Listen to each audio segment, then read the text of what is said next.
防空识别区不是领空，中国军机赴相关的海空域进行训练，是年度计划内的例行安排，符合国际法和相关的国际实践。我们希望韩方对此不必大惊小怪。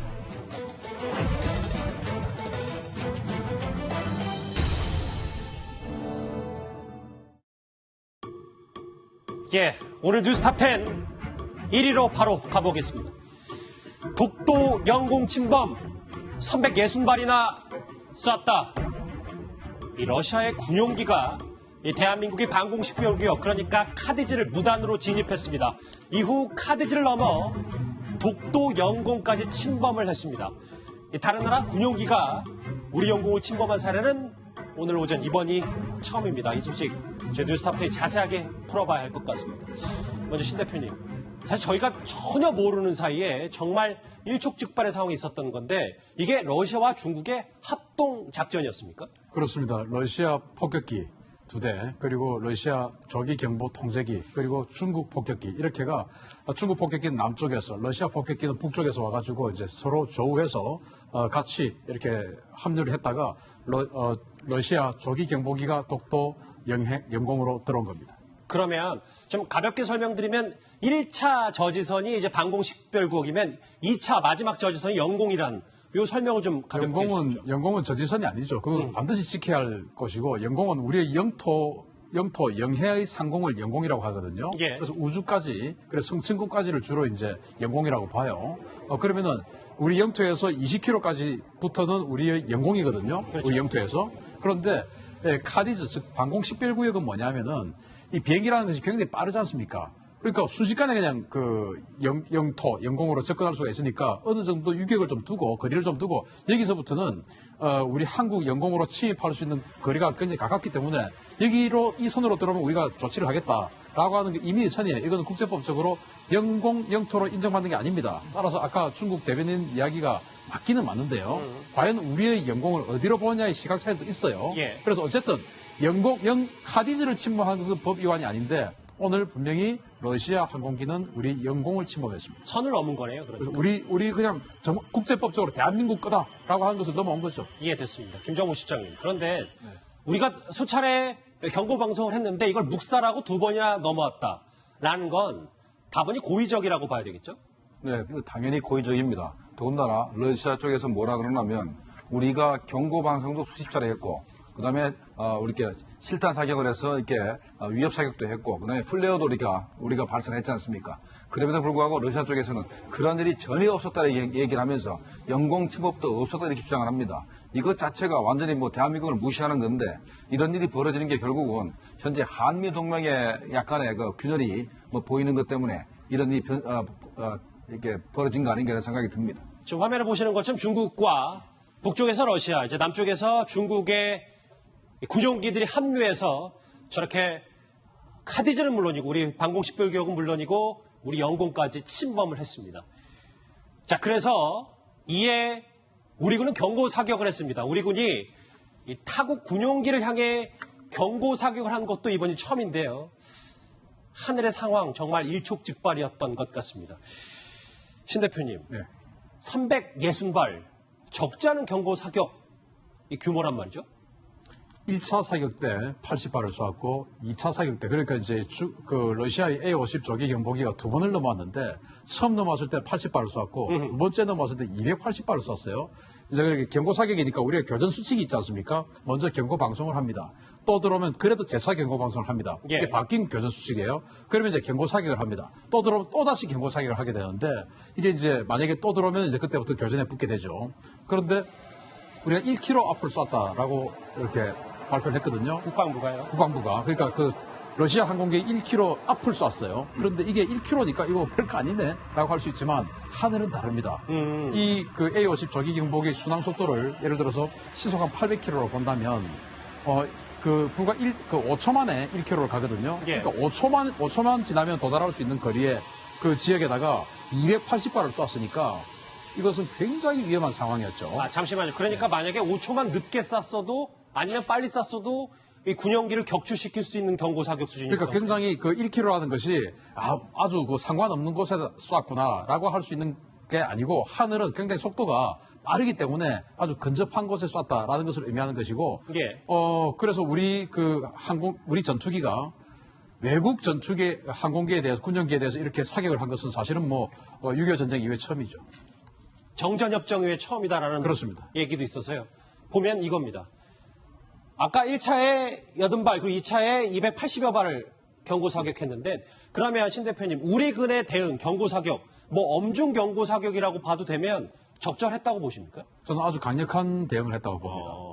제가 이 현 정부의 정책에 대해서 다 떠나서 이것은 굉장히 강력한 대응을 한 겁니다. 왜냐하면은 지금 플레이어도 발사를 했지 않습니까? 물론 플레이어는 방어용 장비예요. 플레이어는 적이 미사일을 쐈을 때 그 미사일을 피하는 그런 동작이거든요. 그러니까 너가 미사일 쏘면 난 피한다.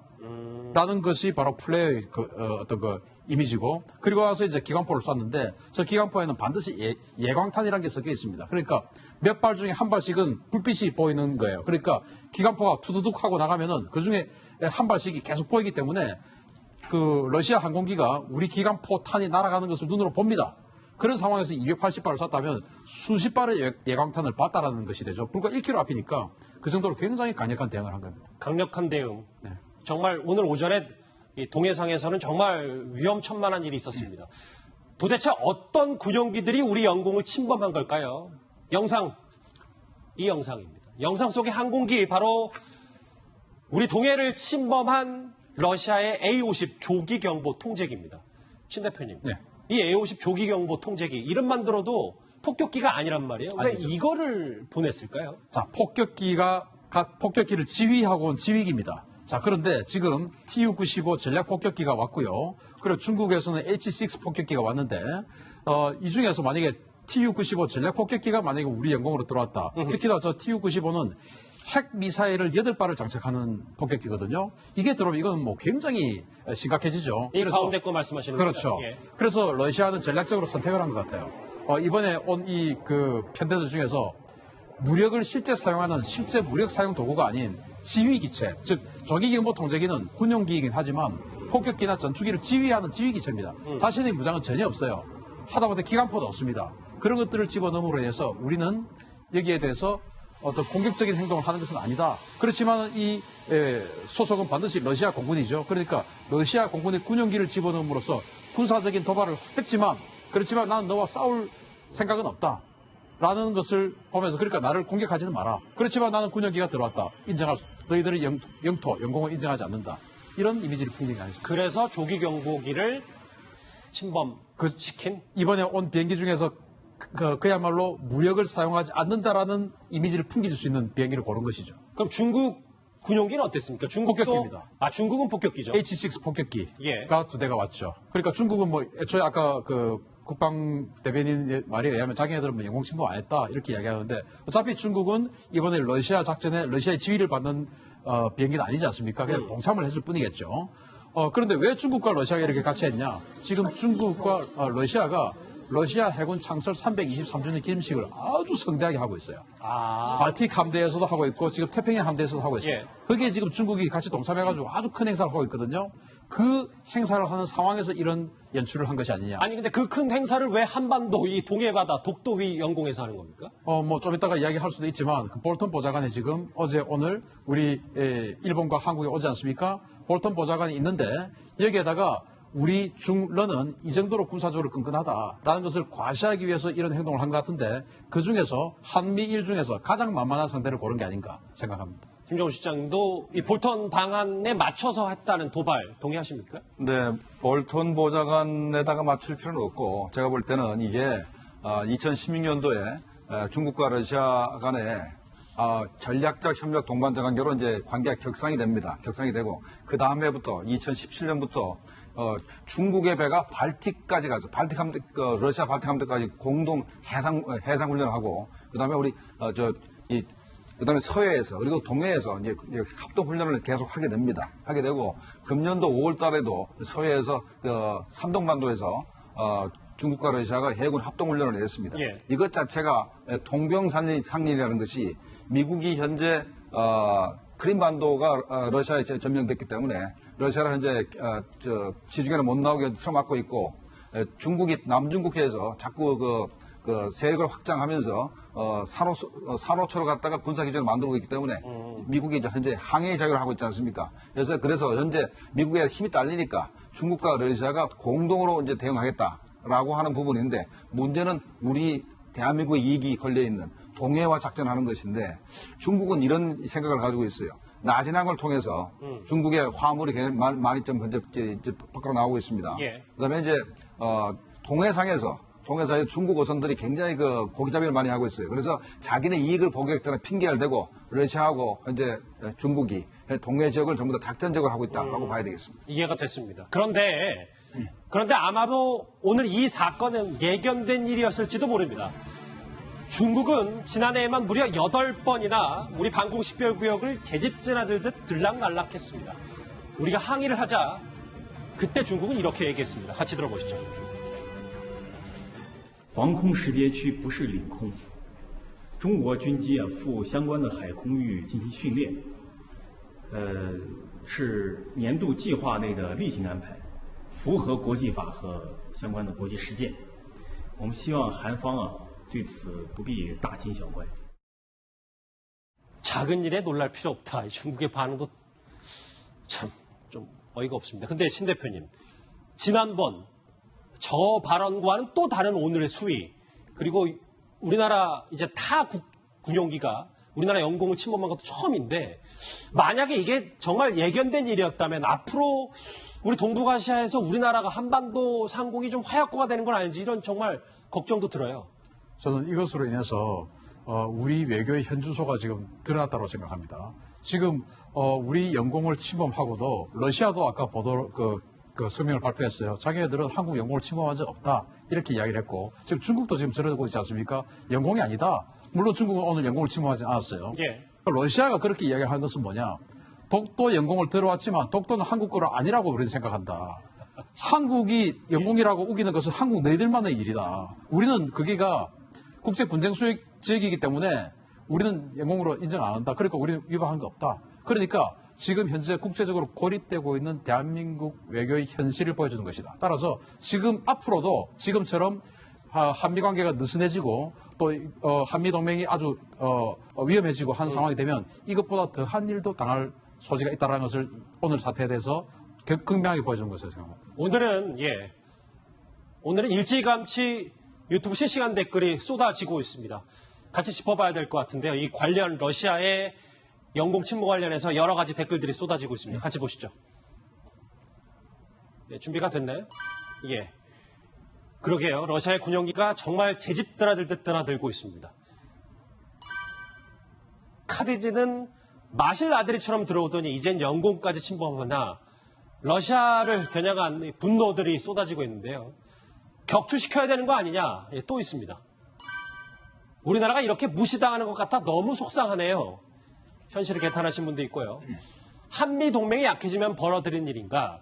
이 두 가지 질문을 신 대표님께 엮어서 드릴게요. 만약에 정말 저거는 격추하면 안 되는 일인지 하나, 그리고 두 번째 마지막 댓글의 질문처럼 이건 한미 동맹이 약해져서 그런 일이 벌어지는지 답을 좀 해주십시오. 자, 이 정도 일에 만약에 러시아의 조기 경보기라고 하는 어마어마한 전략 자산을 우리가 격추했다. 사실 그럼 러시아하고 전쟁을 각오해야 되죠. 그러면은 이 독도 영공을 침범당한 것에 대해서 우리가 굉장히 지금 자존심이 무너지고 하는 것은 맞습니다. 그러나 러시아와의 전쟁을 각오할 만한 일이냐? 이것도 우리가 냉철하게 되짚어 봐야 돼요. 또 만약에 러시아와의 전쟁을 각오한다고 하더라도 과연 우리 편을 들어줄 세력이 있냐, 러시아에게 우리가 이길 수 있냐를 또 냉철하게 생각해야 되죠. 만약에 한미 동맹이 정말 끈끈하다면은 우리가 러시아를 향해서 총을 쏴도 정말로 격출시켜도 미국이 너희들이 잘못했지 않느냐라고 바로 개입을 해주겠죠. 예. 러시아 니들이 잘못한 거 아니냐. 그러니까 한국은 자기권을 행사한 거다라고 바로 개입을 해주겠죠. 그렇지만 지금 그럴 수 있는 상황이 아니라는 것을 누구나 알고 있지 않습니까? 따라서 이런 방금 시청자 여러분들께서 좋은 말씀을 해주셨는데 이 모든 것들이 우리의 정말 이 속상하는 속을 해결하려고 하면은 한미 동맹을 복원해야 됩니다. 알겠습니다. 우리 외교부는요, 조금 전에 러시아와 중국 대사를 불러들였습니다.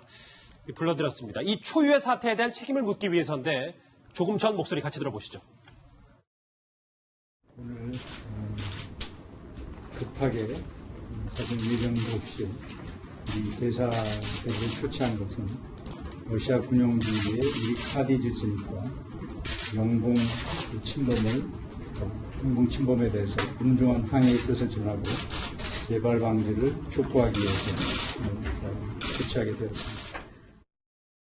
물론 첫 번째 단추는 조수진 부장, 네. 각국 대사들을 초치해서 엄중 경고, 항의를 하는 거지만 이것 갖고는 좀 모자르다는 생각도 계속 들어서요. 네. 요즘에 각 나라가 어떤 문제가 되는 상대국의 대사를 부르는 것, 초치란 단어가 참 많이 등장하거든요. 그렇죠. 근데 초치라는 것은 불러서 따진다. 이 얘기예요. 그러니까 어떤 외교적 제스처다. 이렇게 생각하시면 되는데요. 문제는 근본적인 거에 있죠. 자, 영공이라는 거는 그야말로 그 나라의 하늘을 이야기하는 거죠. 그런데 이 영공을 더 굳건하게 지키기 위해서 영공 바깥에 임의적으로 그은 선이 방공식별구역이에요. 그렇죠. 예. 그래서 한국의 방공식별구역은 코리아에서 따서 카디즈, 중국은 차디즈, 일본은 자디즈, 모든 나라가 방공식별구역이 있습니다. 그런데 중국 같은 경우에는요, 2018년 이후에 이 카디즈를 공공연하게 막 드나들어요.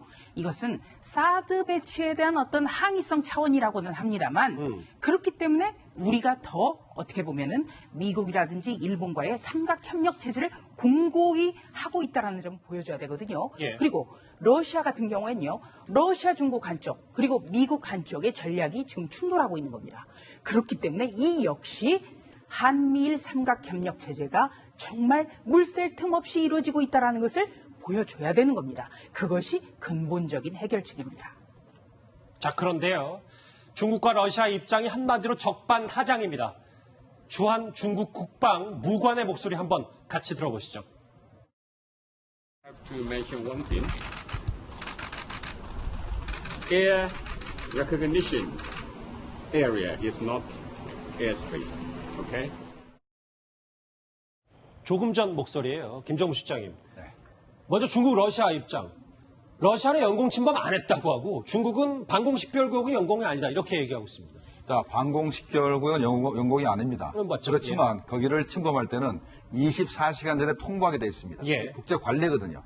통보 안 하고 들어왔으니까 분명히 우리를 정말 신경을 날카롭게 한 것은 그건 맞는 것이고, 러시아가 영공 침범 안 했다는 것은 독도를 한국 영토로 인정 안 하겠다는 그런 뜻이고, 그다음에 일본이 더 웃깁니다. 일본은 우리 정부한테 뭐라 그랬냐면 독도가 우리 땅인데 왜 지그 땅에서 우리가 총을 쏘고 그랬느냐, 비행기 전투기에서 기관포를 쏘고 그랬냐, 우리한테 항의라고.